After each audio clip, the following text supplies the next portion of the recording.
It started on a day that felt like it would be nothing special. The air was heavy with summer heat, and I was already frustrated with my old car giving me trouble again. I pulled over on the side of the road, sweat sticking to my shirt, hoping I could figure it out on my own. That's when he showed up, calm, confident, and with that kind of smile that makes you forget your problems for a moment. He leaned down, his voice smooth but teasing, and said, "Pop the hood." I thought he meant the car, of course. But instead of fumbling with wires and parts, his hand brushed mine, lingering in a way that told me this was about something else entirely. My heart skipped. It wasn't just the heat of the sun anymore, it was him. I didn't even know his name, but in that second, I knew this wasn't going to be just a roadside repair. This was the beginning of something that would change me, challenge me, and test how much I was willing to let someone in. The heat of the afternoon pressed down heavy, making the inside of the car feel like an oven. I sat there, staring at the steering wheel, trying to gather the courage to step out and see what was wrong under the hood. It wasn't the first time the car had given me trouble, but that day it felt different. Maybe because everything in my life had already been wearing me down. My job was tiring, my evenings were lonely, and my heart hadn't felt the excitement of connection in a long time. So when the car stalled, it felt like just another weight piled on top of me, one more reminder that life was breaking me down piece by piece. I opened the door slowly, the hot air rushing in, and leaned against the side of the car. The sun burned against my skin, but the silence of the road was louder than anything else. I thought about calling for help, then shook my head. I didn't want to. I didn't want to admit I couldn't handle even this. My pride was stubborn like that, and maybe I was just too tired of relying on anyone. Just as I lifted the hood myself, pretending I knew what I was doing, I heard footsteps crunching against the gravel. I looked up, and for a moment, the sun caught me off guard, making his figure blur into light. He walked with the kind of ease that made it seem like he belonged anywhere he went. When he finally got close enough for me to see his face, something in me stirred, a flicker I hadn't felt in a long time. His eyes were steady but kind, and when his lips curved into a smile, I felt my chest tighten. "Pop the hood," he said, his voice carrying that casual confidence of someone who knew how to handle things. I nodded, fumbling with the latch before lifting it all the way up, revealing a mess I didn't understand. But while I stared at the car, he didn't look at it. He looked at me. It was subtle, the way his eyes lingered just a little longer than they should have, the way his hand brushed against mine as if by accident when he reached for the hood. It shouldn't have meant anything, it was just a touch, but my pulse quickened, and the heat I felt had nothing to do with the sun. He leaned closer, his arm brushing mine again, and I caught a faint scent of cologne mixed with the sweat of summer. It made me dizzy, unsteady in a way I couldn't explain.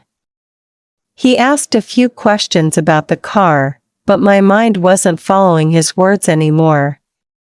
It was caught between the sound of his voice and the strange pull I felt, a magnetic current pulling me closer.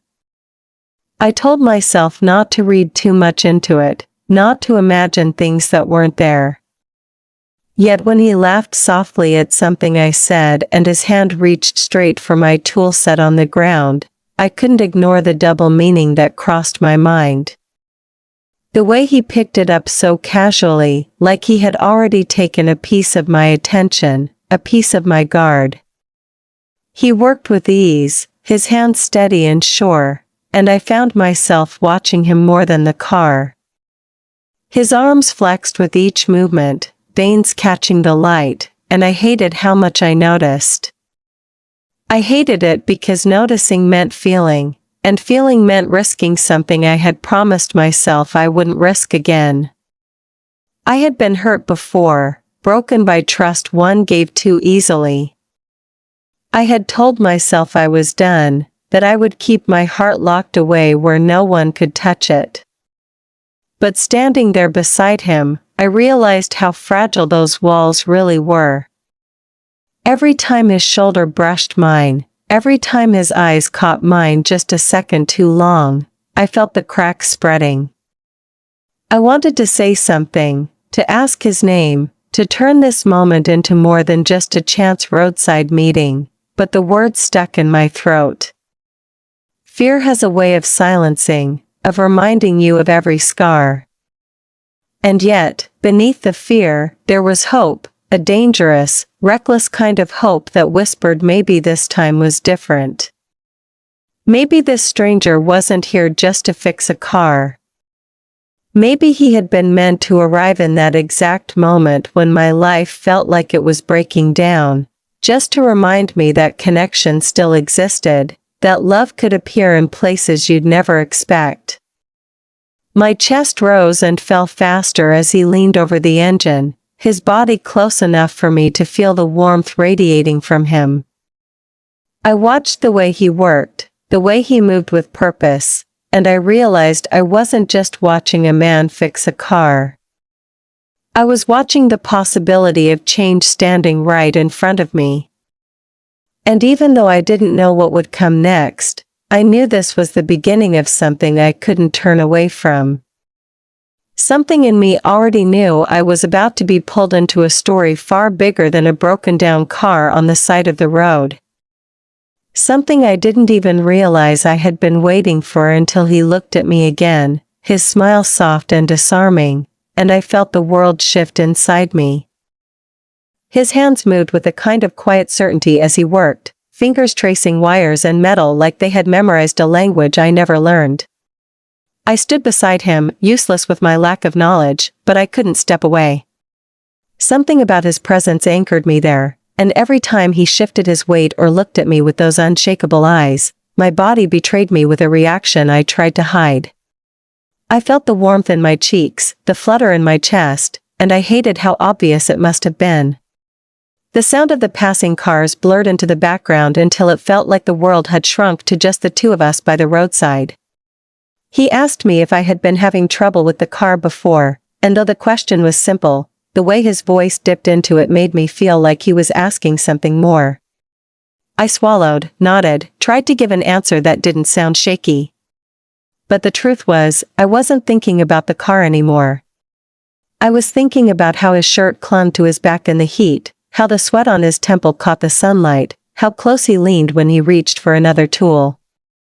He didn't seem to notice the silence stretching between us, or maybe he didn't mind it. He carried himself like a man who didn't have to rush, like every moment had weight if you chose to feel it. And in his nearness, I felt everything, the sting of past betrayals, the loneliness I carried like a second skin, and the dangerous spark of wanting something I wasn't sure I could handle. At one point, the wrench slipped from his grip and clattered to the ground. He bent to pick it up, and when he straightened, his arm brushed firmly against mine. It wasn't an accident. I knew it. He knew it. But neither of us said a word. My breath hitched, and for the first time in a long time, I felt the charge of unspoken possibility, the kind that made your stomach twist and your heart pound. He turned then, his face so close that I could see the flecks of color in his eyes, could feel the heat of his breath against my cheek. For a moment, the car didn't exist. The road didn't exist. The whole world disappeared except for that small space between us that begged to be closed. I panicked inside. My mind raced with reasons to step back, to laugh it off, to pretend I hadn't noticed the way his gaze lingered on my lips.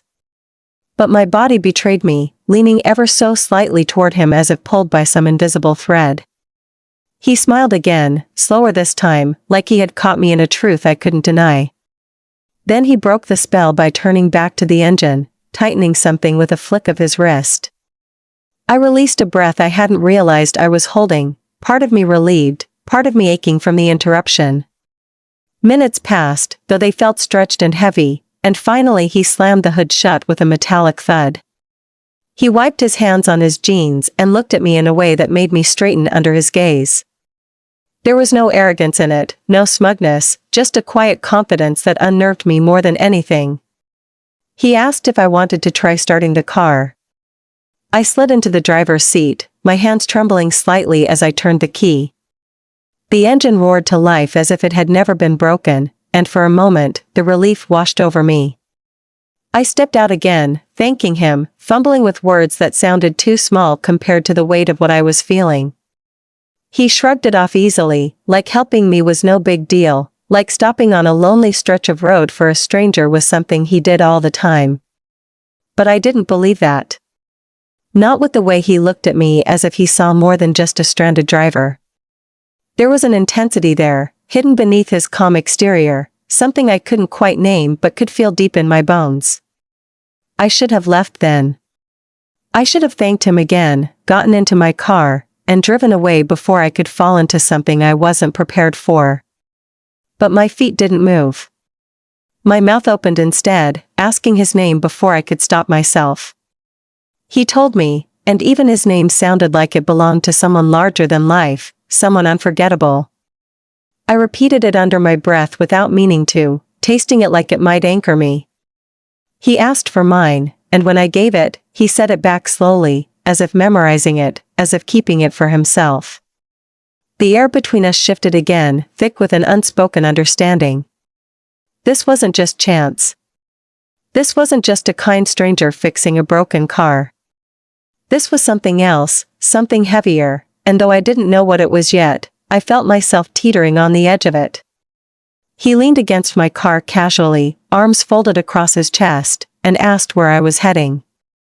It was an ordinary question, but in his mouth it carried weight, like he wasn't just asking about my destination but about my life, about where I was really going. I stumbled through an answer, telling him about work, about how I had just been heading home. But he didn't press, didn't dig deeper, only nodded with that same faint smile, as though he already understood more than I had said. The road stretched empty behind him, the sun sinking lower, and in that stillness I realized that something inside me was already changing. I didn't feel like the same person who had been sitting frustrated behind the wheel an hour ago. I felt seen, unsettled, and maybe even hopeful. And though I tried to shake it off, the truth lingered in the pit of my stomach. I didn't want this moment to end. The sun had dipped lower, spilling a soft golden glow across the empty road, and the shadows stretched long around us. I stood there awkwardly beside him, not sure whether to leave or stay, my mind trapped between the safety of walking away and the pull of something I didn't fully understand. He leaned against my car with a kind of ease that made the whole moment feel less like a problem and more like the start of something I couldn't name.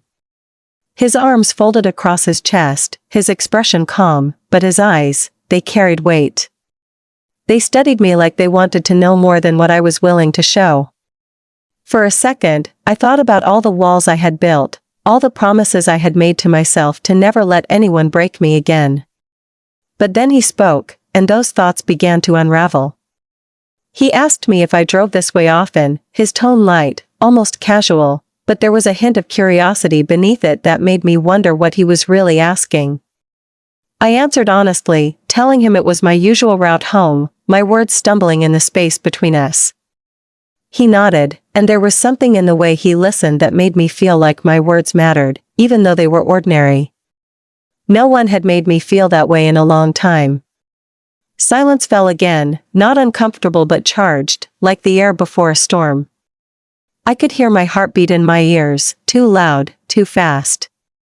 He shifted his weight, his arm brushing against mine as if he had moved closer without even realizing it, or maybe he had. My breath caught, and I looked at him, searching for any sign of what he was thinking. But his face gave nothing away except for that quiet, steady smile that made me feel both exposed and safe at the same time. It scared me how much I wanted to stay there, how much I wanted to stretch this moment out, even though I didn't understand it. Finally, he asked if I lived nearby, and I hesitated. Part of me wanted to lie, to keep the details of my life tucked away, safe where no one could touch them. But something in his tone made it impossible. So I told him the truth, gave him a glimpse into the ordinary routine of my days, the loneliness of my nights.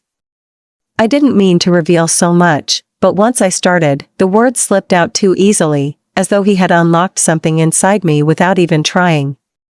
He didn't judge. He didn't rush to fill the silence that followed. He just listened, his eyes steady on mine, like he understood the weight of what I hadn't said as much as what I had. And that was when I realized how dangerous he was to the life I had built for myself, a life of careful control, of hiding my heart where no one could reach it.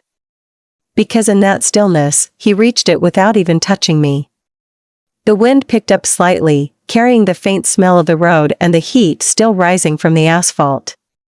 He tilted his head, studying me with that quiet intensity, and asked if I wanted to grab a drink somewhere nearby. The question caught me off guard, my chest tightening as my mind raced. Part of me screamed to say no, to end this now before it grew into something I couldn't handle. But another part, the part one tried so hard to bury, ached to say yes. I hesitated too long, and he must have noticed the conflict written on my face because his smile softened, reassuring. He said it didn't have to mean anything, just two people sharing a drink after a rough day. His voice was calm, patient, as if he already knew how hard it was for me to trust, to open up even an inch. That small kindness broke me in ways I couldn't explain. My throat felt tight as I nodded, surprising myself with the answer. His eyes lit up, just slightly, but enough for me to notice, and the corners of his mouth curved into something warmer than before. He pushed himself off the car, standing tall, and for the first time I realized how much space he filled, not just physically but in the atmosphere around me. It was like the world shifted to make room for him, and I found myself drawn into that orbit whether I wanted it or not.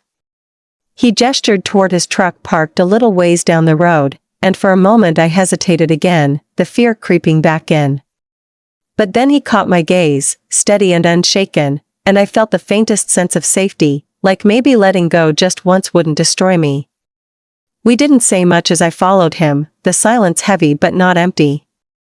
Every step felt like a choice, a step away from the life I knew and into something uncertain, maybe even dangerous, but deeply alive.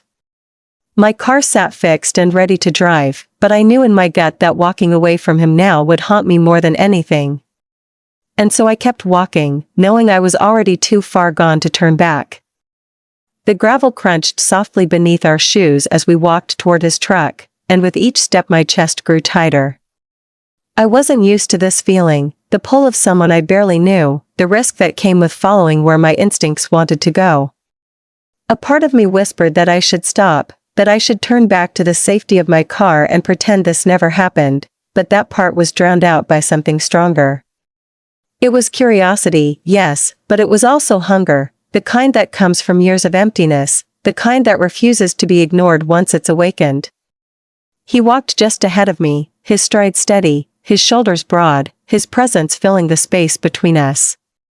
The fading light painted the edges of his figure in gold, and for a moment, I found myself watching him like I was trying to memorize him, as though I already knew I would need to remember this night. When we reached his truck, he opened the passenger side door for me, a small gesture that shouldn't have meant so much, but it did. It caught me off guard, the simple respect of it, the quiet way he acknowledged me without words. My throat tightened, and I climbed in, the seat warm from the day's heat, the faint smell of leather mixed with his cologne surrounding me. He got in on the driver's side, started the engine, and the low rumble vibrated through the silence. He didn't rush, didn't try to fill the quiet with small talk. Instead, he let the stillness linger, and somehow that felt even more intimate than words could have. As we drove, the world outside blurred into shadows and passing lights. I glanced at him from the corner of my eye, studying the line of his jaw, the way his hands gripped the steering wheel with quiet confidence. He caught me looking once, and instead of looking away in embarrassment, I held his gaze for a heartbeat too long. Something passed between us in that moment, unspoken but undeniable, and I felt the stir of something both terrifying and magnetic. He asked me if I trusted him, not in a demanding way but softly, as though he already knew how hard the question was for me. My chest tightened, and I didn't answer right away. Trust was not something I gave easily anymore. I thought about the times I had opened myself up only to be broken, the nights I had spent trying to piece myself back together. Yet, sitting there beside him, I felt the faintest crack in my walls. I didn't say yes, but I didn't say no either. My silence was its own kind of answer, and he seemed to understand. He didn't push. He just nodded once, his eyes fixed on the road, but the corners of his lips hinted at a smile.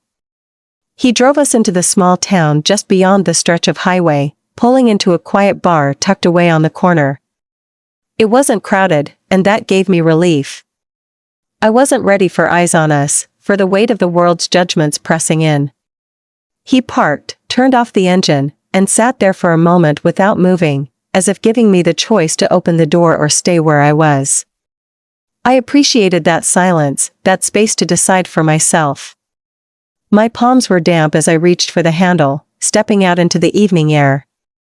Inside, the bar was dimly lit, the kind of place where people kept to themselves, where conversations were murmurs and the music played low in the background. He guided us to a corner booth, away from prying eyes, and slid into the seat across from me. I sank into the cushion, my body tense but my heart racing with anticipation. He ordered drinks, his voice steady and calm, and when the waitress left, he leaned forward slightly, his eyes locking on mine. There was no pretense in his gaze, no disguise. He looked at me as if he could see right through the armor I had carried for so long, and it shook me to my core. He asked me about my life, not the surface details but the real pieces, the things most people never cared to ask. I hesitated, fumbling for words, but something about the way he listened made it easier. I found myself talking about the loneliness I carried, about the way I had built walls to protect myself from being hurt again. The words came out softer than I expected, almost as if I was confessing, and my chest ached with both fear and relief. He didn't interrupt. He didn't try to fix me with empty promises. He just listened, his eyes never leaving mine, and in that silence I felt something I hadn't felt in years, understood. When it was his turn, he shared pieces of his own story, little fragments that hinted at pain, at struggle, at nights where he too had felt the weight of being unseen. The vulnerability in his voice struck me like a chord, resonating deep inside. For the first time, I didn't feel alone in my brokenness. The drinks came, and we sipped them slowly, but the real intoxication wasn't from the glass, it was from the way our words wove together, the way the space between us grew smaller with every passing moment. I caught myself leaning forward, my hands brushing the table as if reaching for something invisible. His hand rested close, not touching, but near enough that the space between our fingers felt electric. I thought about pulling back, about retreating before I lost control, but the truth was I didn't want to. I wanted to feel that spark, that dangerous possibility. Hours passed without us noticing, and the world outside the bar ceased to exist. There was only him and me, two people who had started the evening as strangers but now sat tethered by a connection that defied logic. When he finally reached across the table and let his fingers graze mine, the touch was so light it could have been nothing, but to me it was everything. My heart thudded against my ribs, my breath caught, and I knew in that instant that no matter how much I fought it, I was already falling into something I couldn't stop. The warmth of his fingers against mine was barely there, but it spread through me like fire. I sat frozen, staring at our hands on the table, my mind spinning with every reason I should pull away. Yet I didn't. I couldn't. The truth was, I had wanted this for longer than I cared to admit, this feeling of being seen, of being touched without judgment, of being wanted. My chest rose and fell too quickly, my pulse racing as if my body already knew the road I was stepping onto, even if my mind still resisted it. He didn't grip my hand, didn't force anything, he just let his fingertips brush mine, soft and patient, giving me the choice. That small act of restraint made me ache more than any bold move could have. My throat tightened as I finally lifted my eyes to meet his. There was no smugness in his expression, no expectation. Just calm, steady presence, like he was telling me silently that he wasn't going to run if I didn't. That quiet reassurance broke something in me I hadn't realized was still holding on. Slowly, almost trembling, I turned my hand so our palms touched, our fingers lacing together in a way that felt both terrifying and natural.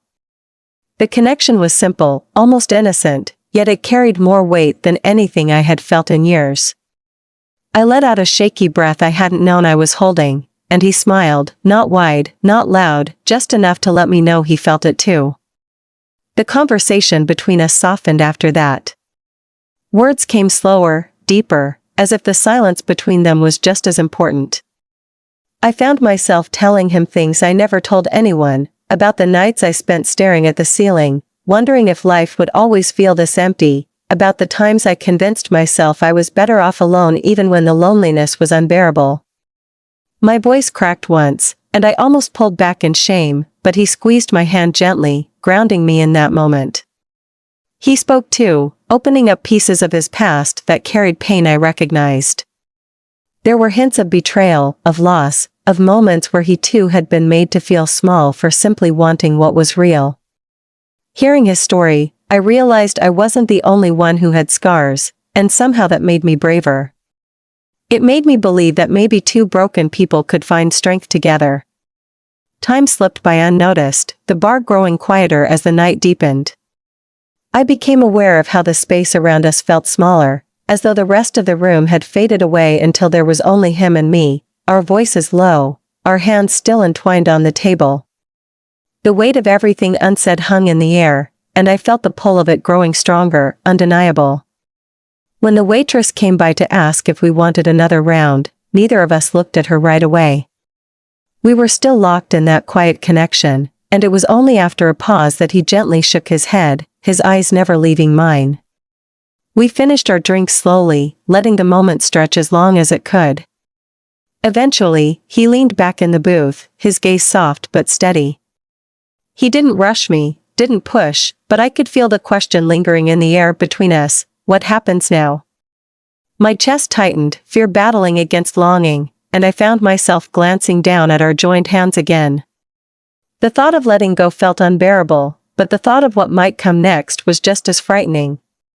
He must have sensed the war inside me because he loosened his grip slightly, giving me another choice. I tightened mine instead, holding on as though the world would fall apart if I didn't. His smile deepened, not in triumph but in something gentler, something that felt like relief. The bar was nearly empty when we finally stood to leave. The night air outside was cooler now, a soft breeze brushing against my skin, but the heat of his hand still lingered in mine as we walked to his truck. Neither of us spoke much on the way back. The silence was full but not heavy, and I found comfort in it, like we didn't need words to explain what was happening. When he parked beside my car again, I stared at it, knowing I could climb in and drive away, pretending this was just a passing encounter. But when I looked at him, at the way he was watching me with patience and quiet understanding, I knew I wasn't ready for it to end. I didn't move right away. I sat there, breathing in the weight of the moment, my body torn between fear and desire. Finally, he broke the silence with a question so soft it almost felt like a whisper. "Do you want this to be the last time we see each other?" My heart stopped. The simplicity of it cut through every excuse, every wall, leaving me raw and exposed. I couldn't lie, not when he asked like that. My lips parted, and though my voice was quiet, it carried all the truth I had been afraid to face. No, that one word changed everything. His shoulders eased, and his smile returned, this time warmer, fuller. He reached over, brushing his fingers against mine again, and I let him. For the first time in years, I wasn't running. For the first time, I let myself want. The word had barely left my lips when I realized how much it meant. Saying no wasn't just an answer to his question, it was me admitting that I couldn't go back to who I had been before this night. I felt the weight of it settle inside me, both terrifying and freeing, and I saw the way his expression softened in response. For the first time in what felt like forever, someone had asked me what I wanted without judgment, and I had allowed myself to be honest. He didn't rush to fill the silence after my confession. Instead, he sat there quietly, his hand brushing mine as though he understood that this moment carried more weight than any casual exchange. I could feel my heart pounding in my chest, each beat louder than the hum of the truck's engine, louder than the faint noise of cars passing in the distance. It was as if the world had gone still, holding its breath alongside us. He leaned back slightly in his seat, studying me with an intensity that made it impossible to look away. His eyes searched mine, not with suspicion but with a kind of quiet care, as if he was reading the unspoken fears I hadn't yet put into words. When he finally spoke, his voice was low, almost careful. "Then don't let fear stop you." Those words hit me harder than I expected. Fear had been my shadow for so long that I didn't know how to imagine life without it. I swallowed hard, my throat tight, my hands fidgeting in my lap. I wanted to believe him, wanted to let go of the chains I had wrapped around myself for protection, but breaking free wasn't simple. He must have sensed the storm inside me because he reached out, resting his hand gently over mine. His touch was steady, grounding, and I clung to it like an anchor. I closed my eyes for a moment, letting myself breathe, letting myself feel the warmth of his skin against mine. When I opened them again, I found him watching me with patience, not demanding anything, not pushing me faster than I was ready to go. That patience was what disarmed me the most. I wasn't used to it. I was used to people taking, rushing, demanding. But he was different. He was giving me space to choose, to step into this at my own pace. It scared me even more because it meant he cared, and caring was always where the danger began. I wanted to say something, to explain the battle raging inside me, but the words tangled in my throat. Instead, I did the only thing I could. I turned my hand over and laced my fingers fully through his. It was a small gesture, but it carried everything I couldn't say aloud. His smile grew slowly, as though he understood the weight of what I had just given him, and for a moment the tension inside me eased. We sat like that for a while, our hands joined, the night air cool around us. Eventually, he suggested we go for a drive, not anywhere specific, just moving, just being. I agreed, and he started the truck again, pulling us away from the spot where this had all begun. The road stretched dark and quiet ahead of us, the headlights cutting a path through the night. I watched the world blur past outside the window, my reflection faintly visible in the glass, and for the first time in a long while, I didn't feel like a stranger to myself. He turned on the radio, the music low and easy, a melody that filled the silence without breaking it. We didn't speak much during that drive, but we didn't need to. The quiet was full, charged with everything we didn't have to say. Every now and then, his hand would brush mine on the seat between us, and each time it sent a ripple through me, reminding me that I wasn't alone in this moment. We drove until the lights of the town faded into darkness, until only the stars above and the quiet hum of the engine kept us company. Finally, he pulled off the road onto a small overlook that opened to a stretch of sky so wide it made me feel both tiny and infinite. He cut the engine, and silence wrapped around us like a blanket. I looked up at the stars, their light sharp against the velvet black, and for a moment I felt the heaviness inside me lift. He leaned back in his seat, glancing at me, and said softly, "It's easier to breathe out here." I nodded, though I didn't trust my voice. He was right. It was easier. Easier to let down my guard, easier to imagine a life where I didn't have to hide behind walls of fear and silence. I let the quiet stretch between us, the stars reflecting in his eyes when I finally looked his way. And in that moment, something shifted inside me. For the first time, I allowed myself to believe that maybe I wasn't too broken, that maybe I could let someone in again without losing myself completely. The realization was terrifying, but it was also the most alive I had felt in years. The stars above us stretched endlessly, scattered like pieces of a sky that had been broken just to remind us how small we were. The air was cooler now, softer against my skin, and for a while I couldn't bring myself to move. I sat there beside him, my fingers still tangled loosely with his, and let the silence say the things I didn't yet know how to voice. My heart felt heavy with the weight of years spent guarding myself, yet lighter in a way I didn't expect, as though letting him in even this far had already started to shift something deep inside me. He leaned back in his seat, his head tilted slightly toward the open sky, but every so often his eyes flicked to me, quiet and thoughtful, like he was waiting for me to take the next step on my own. I didn't know what to do with that patience. It terrified me. People didn't wait. People pushed, people demanded, people took what they wanted until there was nothing left of me. But he wasn't doing that. He was giving me space, giving me time, and that scared me more than anything else because it meant he wasn't chasing after something temporary, he was seeing me. And being seen after hiding for so long felt like standing naked in the cold, every scar on display. I tried to speak, but my throat closed up, the words catching before they could escape. Instead, I looked down at my hands, at the way his larger fingers curved around mine with ease, and I thought about all the nights I had sat alone wishing for something that felt this simple. The ache in my chest grew sharper, and I finally whispered, "I don't know if I can do this." The words broke the silence, fragile and trembling, and for a second I regretted saying them, afraid he would pull away, afraid I had ruined everything with my honesty. But he didn't. He turned to me slowly, his eyes steady, and said, "You don't have to know. You just have to feel." That sentence settled over me like a weight and a release all at once. It was terrifying because it asked me to trust myself, to trust what was happening here without knowing where it would lead. But it was freeing because it gave me permission to stop overthinking, to stop letting fear dictate every choice. I looked at him then, really looked at him, and in the dim light I saw no expectation, no hidden agenda. Just openness. Just him.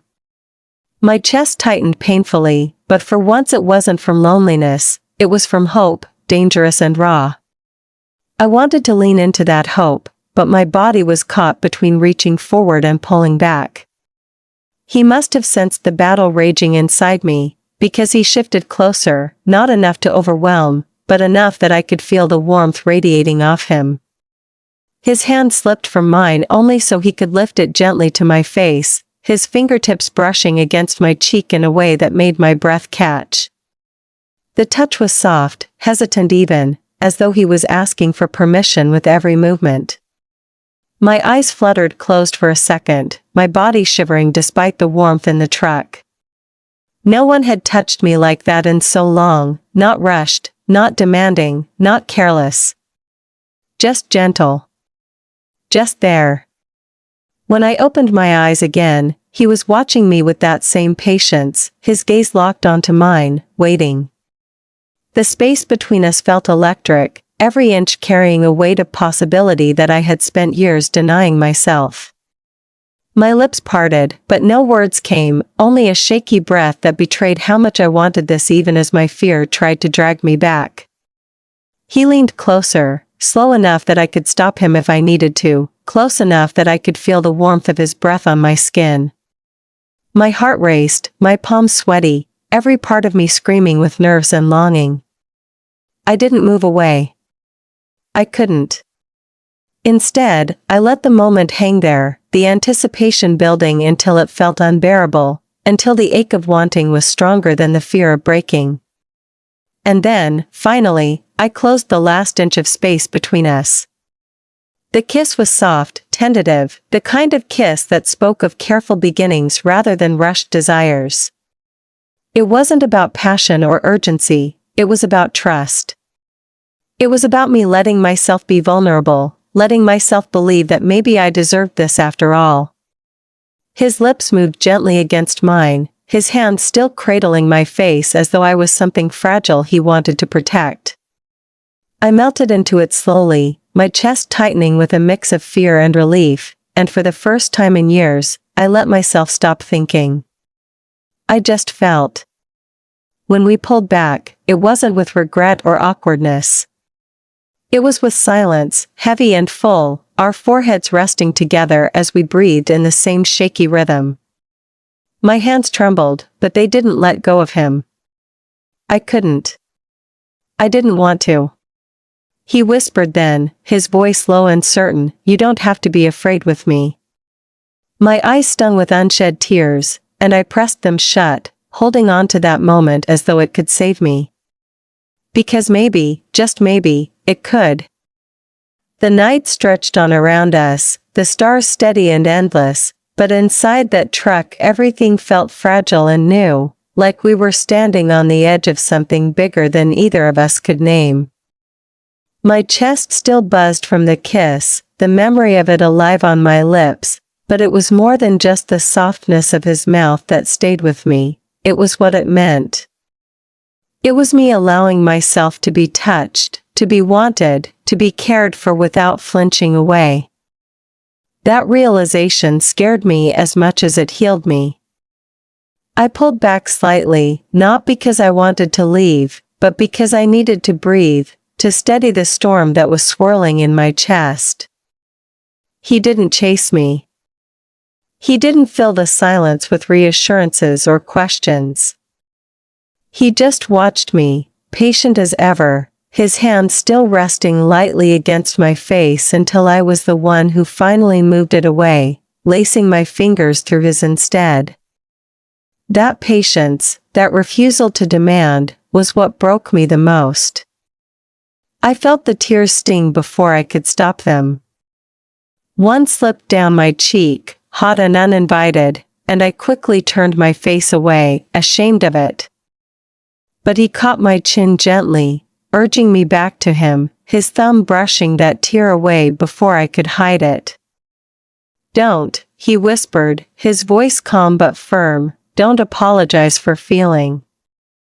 Those words cracked something in me wide open. I had spent years swallowing emotions, choking them back because showing them had always made me vulnerable, always left me exposed to ridicule or rejection. But here, with him, the tears didn't make me weak, they made me human. And maybe for once, being human was enough. I leaned into his touch then, letting more of the tears fall freely, and he didn't flinch, didn't let go. He just held me, his hand steady against my cheek, his presence like a tether holding me together while everything inside me threatened to fall apart. The silence between us was no longer heavy, it was sacred, a space where I could finally exist without pretending. My breath hitched, but slowly it began to steady, and when I finally opened my eyes, he was still there, closer than ever, looking at me like I was worth waiting for. My heart ached with gratitude and fear all at once. "I don't know how to do this," I admitted, my voice raw and breaking. He smiled faintly, shaking his head just a little. "Neither do I. That's why we figure it out together." That word, together, wrapped around me like a promise I didn't think I'd ever hear. It wasn't a vow of perfection, it wasn't a guarantee that nothing would hurt, but it was something real. And real was more than I had dared to hope for. I let myself smile, shaky and unsure, but real nonetheless. And in that moment, I decided that even if fear followed me forever, I wouldn't let it stop me from trying. Because maybe love wasn't about being unafraid, maybe it was about finding someone who stayed even when you were trembling. We sat there for what felt like hours, talking in low voices about nothing and everything. Our stories slipped out in fragments, his about the weight he carried, mine about the walls I had built, and somewhere in the sharing, I felt the distance between us disappear. By the time the horizon began to pale with the first hints of dawn, I realized that this night had changed me. I wasn't the same person who had been stranded on the side of the road hours earlier, guarded and alone. I was someone who had let another person see him, touch him, kiss him, and I hadn't shattered. I had survived it. More than that, I had wanted it. As the first rays of light crept across the sky, he turned to me, his hand finding mine once more. "So what now?" he asked softly.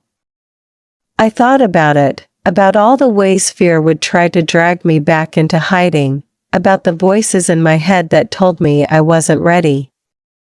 But then I looked at him, and I realized that maybe the answer didn't have to be complicated. Maybe it just had to be honest. "Now," I said quietly, squeezing his hand, "we see where this goes." His smile in that moment was enough to melt the last of my resistance. It wasn't the kind of smile that promised forever, but it was one that promised now, and right now was more than enough. We drove back as the sun rose, the world waking around us, and for the first time in a long time I felt awake too. Not because everything was fixed, not because I had conquered all my fears, but because I had chosen to step into something unknown. And in choosing him, I had chosen myself too.